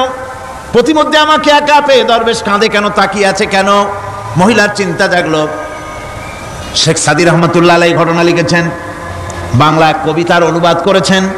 একদা সুখদায়ক প্রমোদা বদন, দর্শন করি মম ঝরিল নয়ন। হেসে কহে সে রূপসী সবিস্ময় মন, কহ দেখি মহাশয় কহ কি কারণ। বিষয় বিরাগী তুমি ভুবনে প্রচার, কি হেতু জন্মিল তব মানস বিকার। যুবতী মেয়েটি বলছে, ওগো দরবেশ সাহেব, হুজুর সাহেব, আমি একটা যুবতী মেয়ে লোক, রাস্তায় আমাকে একা পেয়ে আপনি আমার দিকে তাকায় আছেন আর কাঁদতেছেন। এই বৃদ্ধ বয়সে ভীমরতি হলে কেন? আমাকে দেখে কাঁদেন কেন আর এক নজরে কেন তাকায়ছেন? কারণটা কি? কি কুমতলব আছে? দরবেশ সাহেব বলছেন, হেসে কহিলাম বালে করহ শ্রবণ, নেত্র ঝরে তবু হেতু ভেব না এমন। হে রূপসী মেয়ে, তোমার জন্য আমি কান্দি, একথা একবারও চিন্তা করো না। যে শিল্পী রচিল এই সুধাংশু বদন, তাহার তরে ঝরে নেত্র নয়নে জীবন। তোমার প্রেম পাওয়ার জন্যে তোমাকে দেখে লোবাতুর এবং কামুক হয়ে তোমার দিকে তাকায় কান্দি, একবারও ভেবো না। আল্লাহর কসম আমি কাঁদতেছি তোমার এত সুন্দর স্বাস্থ্য আর চেহারা যে আল্লাহ রাব্বুল আলামিন বানায় দিলেন। না জানি সেই আল্লাহ কত সুন্দর, যার সৃষ্টি এত সুন্দর, সেই আল্লাহ রাব্বুল আলামিন না জানি কত সুন্দর। আল্লাহ পাক সেই সুন্দর আল্লাহ রাব্বুল আলামিনকে দেখার তৌফিক যেন আমরা পাই। জোরে কোন আমিন, আরো জোরে বলেন আমিন। আল্লাহ পাক বলছেন আমি সুন্দর করে সব তৈরি করে দিয়েছি। বুঝবে তারা যারা চিন্তাশীল, যারা গবেষণা করে। ইন্না ফি খালকিস সামাওয়াতি ওয়াল আরদি ওয়া ইখতিলাফিল লাইলি ওয়ান নাহার লাআয়াতিন লিউলিল আলবাব। নিশ্চয়ই যারা নাকি জ্ঞানবান, তারা রাত এবং দিনের পরিবর্তন, আকাশ এবং জমিনের সৃষ্টি ইত্যাদির ব্যাপারে, এই সৃষ্টি নৈপুণ্যতার ব্যাপারে তারা চিন্তা করে, গবেষণা করে। রাত এবং দিনের পার্থক্য মানুষের জীবনকে জীবন পদ্ধতিকে দুই ভাগে বিভক্ত করেছে, রাত এবং দিন। দেখেন আল্লাহর রহমত এবং কুদরত সব জায়গায় রাত এবং দিন মানুষের জীবন চলার পথকে, জীবন পদ্ধতিকে কয় ভাগে ভাগ করেছে? দুই ভাগ। আল্লাহ পাক বলেন ওয়াজআলনাল লাইলা লিবাসান ওয়াজআলনান নাহারা মাআশা। আমি রাতকে করেছি শান্তির বাহন, রাতকে করেছি আচ্ছাদন, শান্তির বাহন, আর দিনকে করেছি রোজগার করার জন্য। দিনের বেলায় রোজগার করবে, কামাই রুজি করবে, কল কারখানায় যাবে, খেতে খামারে যাবে, অফিস আদালতে যাবে, কাজ কাম করবে। এ কাজ করে করে শরীরের ভিতরে ক্লান্তি আসে, অবসাদ এসে যায়। আল্লাহ রাব্বুল আলামিন বলেন আমি আবার রাত বানালাম। ওই রাতের বেলায় মানুষ যখন ঘুমায় যায়, এই ঘুম তার সমস্ত অবসাদ আর ক্লান্তি দূর করে দিয়ে সকাল বেলায় আবার তাজা মানুষ করে সমস্ত একেবারে পরিপূর্ণ কর্মক্ষম একজন মানুষে তাকে পরিণত করে দেয়। রাতটাকে আচ্ছাদন করে দিয়েছি, দিনের কোলাহল মুক্ত রাত। সূর্যের আলোর ঝলকানি, তীব্র আলো নাই, চিৎকার নাই, আওয়াজ নাই। রাতের একটি অন্ধকার চাদর পরিয়ে দিলাম এই পৃথিবীর উপরে, রাতের একটি অন্ধকার চাদর পৃথিবীর উপরে পরিয়ে দিলাম। কোলাহল মুক্ত পৃথিবী এখন, সূর্যের তীব্র আলো আর নাই। এখন আরামে তুমি ঘুমিয়ে যাও, ঘুমাও, আবার সকালবেলা উঠে তুমি কাজ করবে।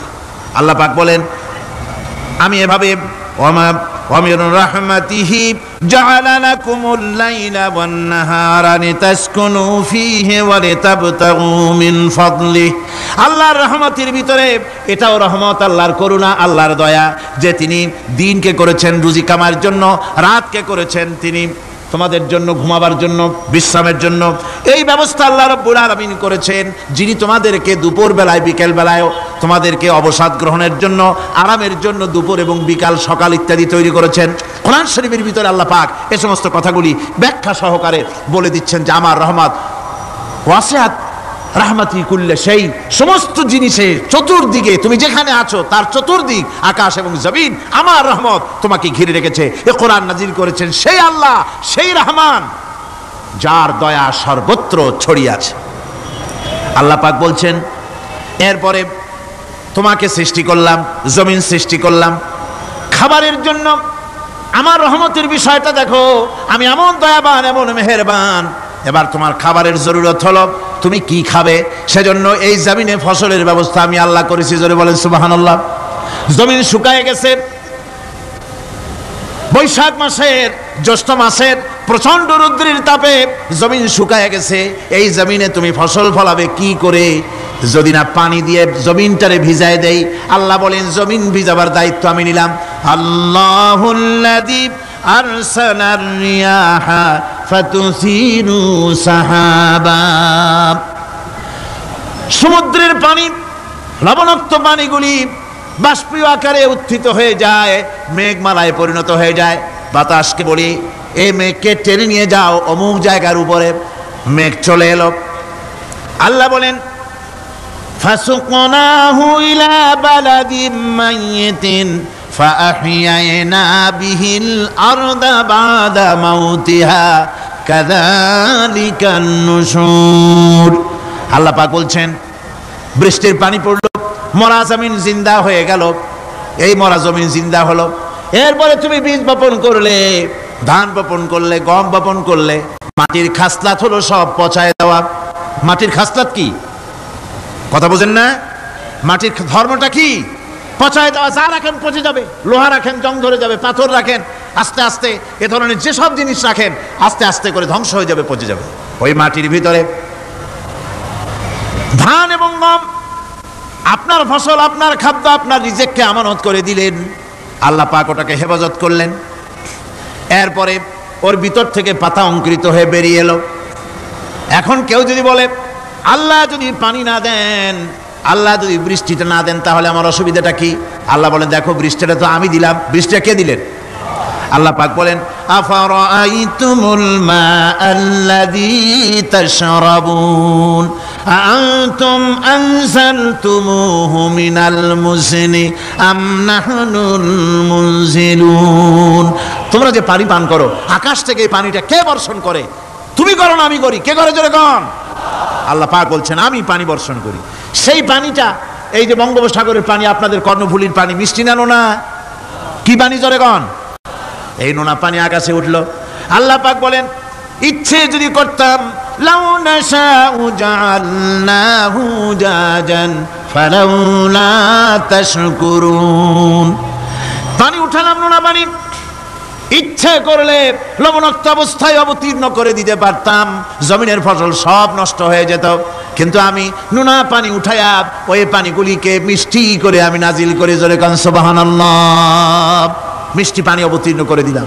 এখন মানুষ বলে আল্লাহ পানি না দিলে কি হইতো?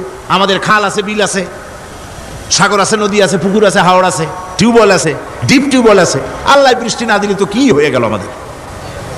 আল্লাহ পাক জবাব দিয়েছেন, কুল আরাআইতুম ইন আসবাহা মাউকুম গাওরান ফামান ইয়াতিকুম বিমাইন মাইন।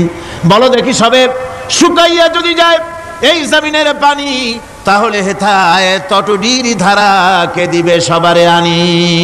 টিউবওয়েলের পানি, পাতালের পানি, দরিয়ার পানি, সাগরের পানি, হাওড়ের পানি, বিলের পানি সব যদি আমি আল্লাহ শুকায় দেই, আমি আল্লাহ ছাড়া এমন কোন শক্তি আছে যে মরা গাঙ্গে নতুন করে পানির জোয়ার এনে দিতে পারে? আছে কেউ? কেউ নাই।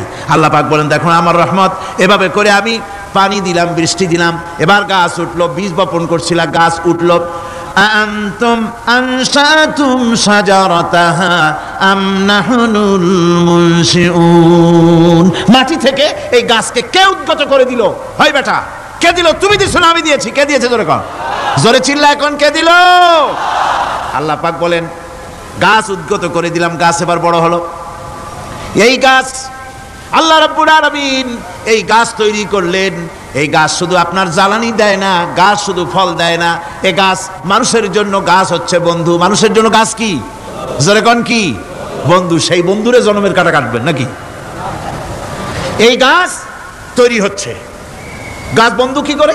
গাছ বন্ধু হচ্ছে আমরা যে শ্বাস প্রশ্বাস নেই, মুখের থেকে নাকের থেকে যে শ্বাসটা ফেলি, সেটা হচ্ছে আমরা গ্রহণ করি বাতাস থেকে অক্সিজেন, ছেড়ে দেয় কার্বন ডাই অক্সাইড। এটা হচ্ছে বিষ। এটা কি? আমরা নিলাম পরিশুদ্ধ অক্সিজেন, নিলাম, ছেড়ে দিলাম এটাকে বিষ করে, এই বিষটা ছড়িয়ে গেল। এখন এই বিষ যদি আল্লাহ পরিশুদ্ধ করার কোনো ফ্যাক্টরি না বানাতেন, তাহলে পৃথিবীর সমস্ত প্রাণী মরে যেত। সুবহানাল্লাহ কইতে ইচ্ছে করে না? আল্লাহ পাক কি ব্যবস্থাটা করলেন! কোন দুনিয়ায় ফ্যাক্টরি নাই, মানুষ যে বিষাক্ত করে দেয় আবহাওয়াকে, সেটাকে রিফাইন করার ব্যবস্থা মানুষের কাছে নাই। আল্লাহ ব্যবস্থা করেছেন কি? আল্লাহ পাক গাছ বানায় দিলেন। গাছের সবুজ শ্যামল রং, ঘাসের সবুজ শ্যামল রং, তার খাদ্য হতেছে আপনি যেটা ছেড়ে দেন, আপনার জন্য যেটা বিষ, সেটা হচ্ছে তার জন্য খাদ্য। কার্বন ডাই অক্সাইড গাছ টেনে নেয়, সারা রাত টানতে থাকে, অক্সিজেন থেকে, বাতাস থেকে সারা রাত টানতে থাকে। কার্বন ডাই অক্সাইড খাবার হিসাবে সে টেনে নেয়। আর দিনের বেলায় যখন রোদ ওঠে, সূর্যের উত্তাপ আর গাছের সবুজ রং দুটোতে মিলে এক প্রকারের রন্ধন ক্রিয়া হয়, রাঁধা হয়। সেই রান্নার মাধ্যমে গাছের ভিতর থেকে গাছ আবার অক্সিজেন মানুষের জন্য, প্রাণীর জন্য ছেড়ে দেয়। সুবহানাল্লাহ।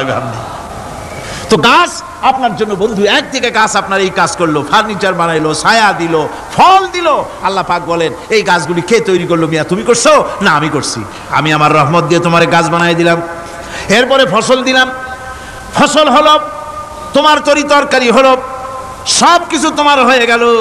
এবার ফসল দেখা মানুষে যখন দেখে জমিনে বড় বড় ধানের গোছা হয়েছে, মোটা মোটা ধানের গোছা হয়েছে, মোছে তখন তেল মাখে আর নতুন নতুন গানের আয়োজন করে।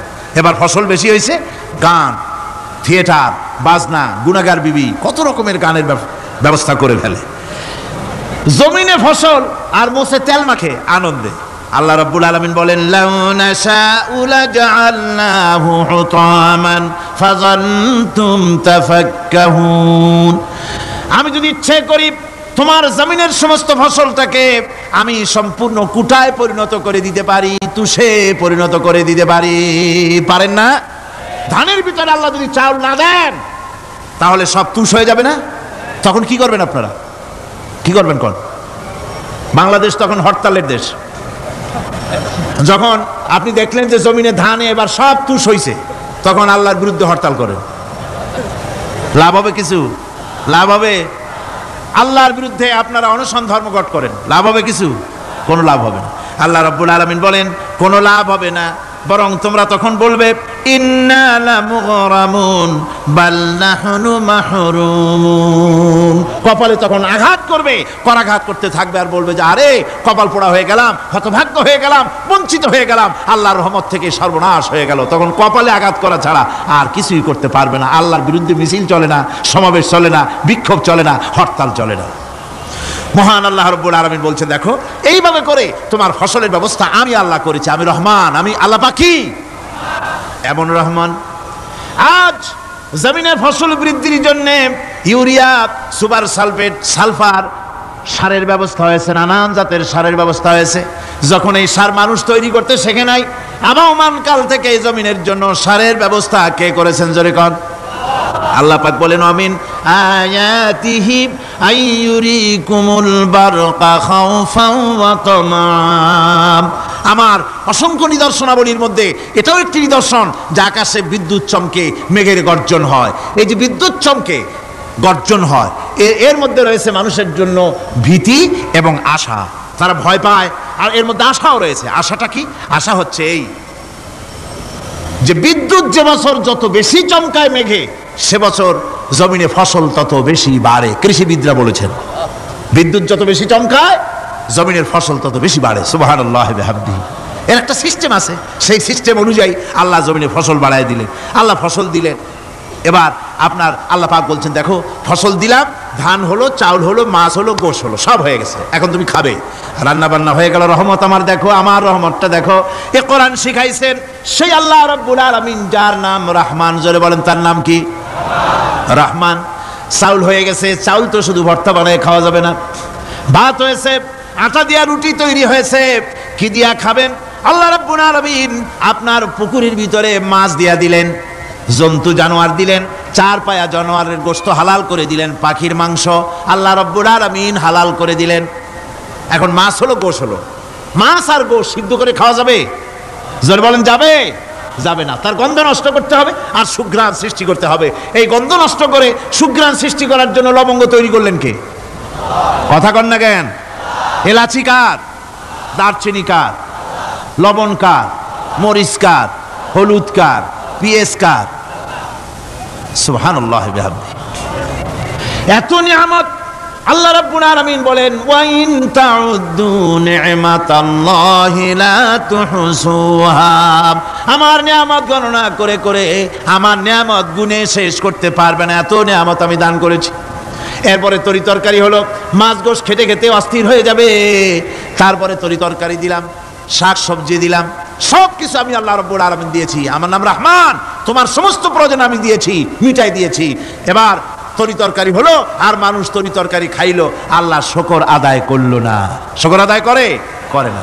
এত সুন্দর মজার কদু, সেই কদু খায় আর কদু খাইয়া মোসে তাও মারে আর বলে স্বাদের লাউ বানাইলো বৈরাগী।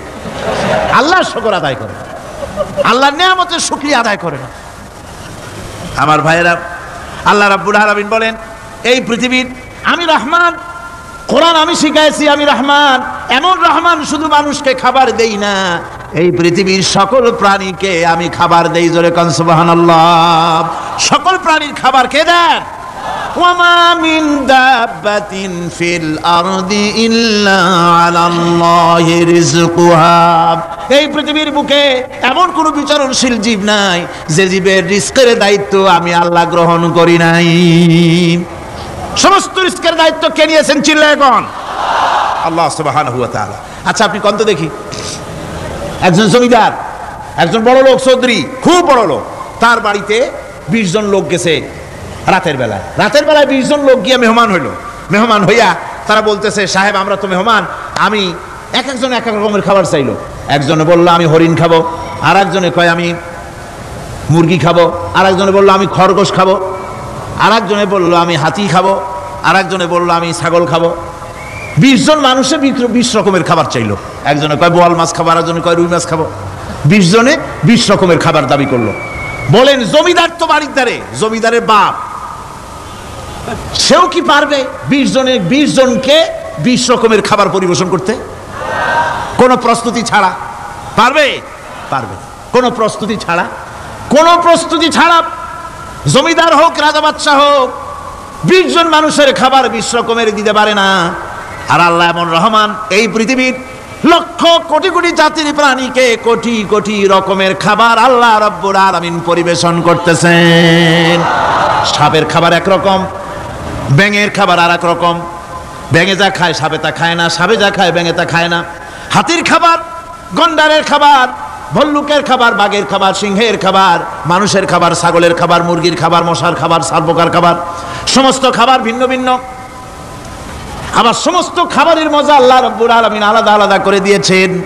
এমন রহমান, আপনার পেট ভরবেন শুধু স্বাস্থ্য বানাবার জন্য, পেট ভরে খাওয়া দরকারটা ছিল। আল্লাহ পাক দেখলেন যে না, শুধু পেট ভরলে তো এরকম খাইতে চাইবে না, তাই আল্লাহ রাব্বুল আলামিন জিহ্বা দিয়ে দিলেন যাতে করে মজা লাগে আর খায়। সব রকমের মজা, এক এক গোশতে, এক এক মাছে, এক এক তরকারিতে এক এক রকম মজা। না সব রকম মজা, সব এক রকম মজা, ভিন্ন ভিন্ন রকমের মজা। আল্লাহ পাক বলেন আমি রহমান, দেখো আমি কিভাবে খাওয়াই। ওয়া কাইয়্যিম মিন দাব্বাতিন লা তাহমিলু রিজকুহা আল্লাহু ইয়ারযুকুহা ওয়া ইয়্যাকুম। এই পৃথিবীতে এমন অনেক বিচরণশীল জীব আছে, যে প্রাণীরা নিজের জন্য কোনো সঞ্চয় করে না, সঞ্চয় করে শুধুমাত্র পৃথিবীর মানুষ। আর পিঁপড়ায় কিছু সঞ্চয় করে। অন্যান্য বহু প্রাণী আছে যাদের কোনো সঞ্চয় নাই। কি বলেন, পাতিশিয়ালের কোনো ব্যাংক অ্যাকাউন্ট আছে নাকি? না। শীতের মৌসুমে পাতিশিয়াল আইসা ব্যাংকের ম্যানেজারকে বলে না যে কয়েক মুরগি আনছি, আমার নামে একটা অ্যাকাউন্ট ওপেন করেন, বৃষ্টির সময় আমি যেন ওগুলো উঠাইয়া পাইকারি দরে খাইতে পারি। ওর কোনো খাবার নাই, সঞ্চয় নাই। এ ধরনের পাখির সঞ্চয় নাই, পশুর সঞ্চয় নাই। মহান আল্লাহ রাব্বুল আলামিন তিনি বলছেন, সকালবেলায় পাখি তার বাসা দিয়া ক্ষুধার্ত পেট নিয়ে পাখিগুলি উড়ে চলে যায়। সাপ তার গর্ত থেকে বের হয় খালি পেটে, পাতি শৃগাল খালি পেট নিয়ে গর্ত থেকে বেরিয়ে যায়। তিমির মতো অত বড় প্রকাণ্ড প্রাণী, হাতির মতো প্রকাণ্ড প্রাণী, গরিলা, শিম্পাঞ্জি, ওরাংওটাং, পিঁপড়া থেকে শুরু করে নিয়ে প্রকাণ্ড তিমি পর্যন্ত সমস্ত প্রাণীগুলি সকালবেলায় খালি পেটে বেরিয়ে যায়। সারাদিন ঘোরাঘুরির পর আল্লাহ সুবহানাহু ওয়া তাআলা বলেন, সন্ধ্যাবেলায় সমস্ত প্রাণীর পেটগুলি ভরে আমি আল্লাহ তাদের বাসায় ফিরাইয়া দেই। আমি রহমান, এভাবে করে আমি আল্লাহ রাব্বুল আলামিন খাবারের বন্দোবস্ত করি, পড়ার বন্দোবস্ত করি, থাকার ব্যবস্থা করি। ইয়া আইয়ুহান নাসু যুকুরু নি'মাতাল্লাহি আলাইকুম হাল মিন খালিকিন গায়রুল্লাহ ইয়ারযুকুকুম মিনাস সামাই ওয়াল আরদ। ও পৃথিবীর মানুষেরা, ওই আল্লাহর স্মরণ করো, আল্লাহর নিয়ামতের শুকরিয়া আদায় করো যে আল্লাহ তোমাকে আকাশ থেকে, জমিন থেকে রিজিক দেন। ওই আল্লাহ ছাড়া আছে কি কেউ যে তোমাকে আকাশ থেকে রিজিক দেয়, জমিন থেকে রিজিক দেয়? লা ইলাহা ইল্লা হুয়া ফাআন্না তুফাকুন। ওই আল্লাহ ছাড়া কোনো ইলাহা নাই, কেন তোমরা বিভ্রান্ত হও? সেই আল্লাহর দিকে ফিরে আসো। আল্লাহ বলছেন, এভাবে আমি সমস্ত পৃথিবীর মানুষের রুজি রুটির বন্দোবস্ত করি, সমস্ত প্রাণীর রুজি রুটি ব্যবস্থা করি। আমি সেই রহমান। সুবহানাল্লাহ বিহামদি। ওয়া ইলাহুকুম ইলাহু ওয়াহিদ লা ইলাহা ইল্লা হুয়ার রহমানুর রহিম। এই হচ্ছেন তোমাদের আল্লাহ। সুবহানাল্লাহ। আল্লাহ বলছেন, ওয়া ইলাহুকুম ইলাহু ওয়াহিদ, তিনি হচ্ছেন এক আল্লাহ, এক ইলাহ, যিনি ছাড়া কোনো ইলাহা নাই। তিনি হচ্ছেন রহমান। তিনি কি? রহমান। তিনি হচ্ছেন রহিম। তিনি তোমাদের সব কিছুর ব্যবস্থা করে দিয়ে থাকেন, কোনো জিনিস তোমাদেরকে বঞ্চিত করেন না। এই রহমান এমন রহমান যিনি তোমাদের সমস্ত নিয়ামত পূর্ণ করেন। আর রহমান এমন রহমান যে শুধু আপন আপন লোক দেখে তালাশ করে করে দেয় না, সকলকে দেয়। যারা নামাজ পড়ে তাদের দালান কোটা বেশি হয়, যারা তাহাজ্জুদ পড়ে তাদের ব্যাংকে টাকার অভাব নাই, যারা হজ করে যাকাত দেয় তারা টাকার জ্বালায়, পয়সা কড়ির জ্বালায় অস্থির। এরকম নাকি?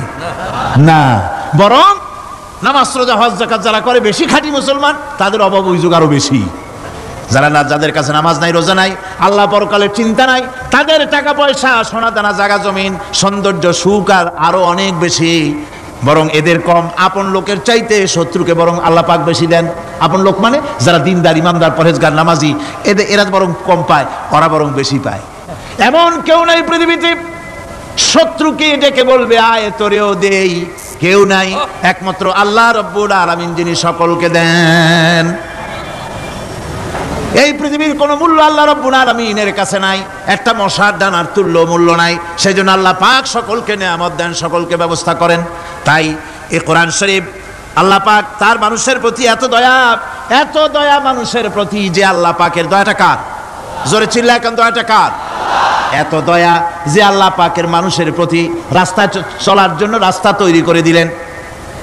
পাহাড়ের ভিতরে মানুষ যেন হারায় না যায়, পাহাড়ের ভিতরে গিরিপথ বানালেন যিনি, মরুভূমির ভিতরে হারায় না যায় নিশানা বানালেন যিনি, সমুদ্রের ভিতরে রাতের আধারে যেন গভীর সমুদ্রে হারায় না যায় সেজন্য মহাশূন্যের ভিতরে তারকা প্রদীপ জ্বালায়া পথের নির্দেশনা দিয়ে দিলেন যিনি, এত ব্যবস্থাপনা যিনি করলেন, সে আল্লাহ রাব্বুল আলামিন মানুষের জন্য এই পৃথিবীতে ব্যক্তি, পরিবার, সমাজ ও রাষ্ট্রে, আন্তর্জাতিক জীবনে, স্বরাষ্ট্রনীতি, পররাষ্ট্রনীতি, শিক্ষানীতি, যুদ্ধনীতি, বন্দিনীতি, তার জীবনের সমস্ত নীতিমালার ব্যাপারে আল্লাহ রাব্বুল আলামিন বুঝি কোনো দিগদর্শন দেন নাই। দিয়েছেন কিনা? সুতরাং রহমানের দাবি হচ্ছে, আল্লাহর রহমানিয়তের দাবি হচ্ছে বান্দার জন্য কোরআন শিক্ষা দেওয়া। যত শিক্ষা আল্লাহ দিয়েছেন, যত দয়া আল্লাহ বান্দাকে করেছেন, সবচাইতে বড় দয়া কোরআন শিক্ষা দেওয়া। জোরে কোন সুবহানাল্লাহ। যত দয়া, যত নিয়ামত, যত রহমত আল্লাহ বান্দাকে করেছেন, তার মধ্যে শ্রেষ্ঠ রহমত, শ্রেষ্ঠ দয়া, শ্রেষ্ঠ করুণা মানুষের জন্য, আল্লাহর এই পৃথিবীর মানুষের জন্য সবচাইতে শ্রেষ্ঠ দয়া কি? জোরে বলেন কি? কোরআনের শিক্ষাই হচ্ছে আল্লাহ পাকের এই মানুষের জন্য সর্বশ্রেষ্ঠ দয়া।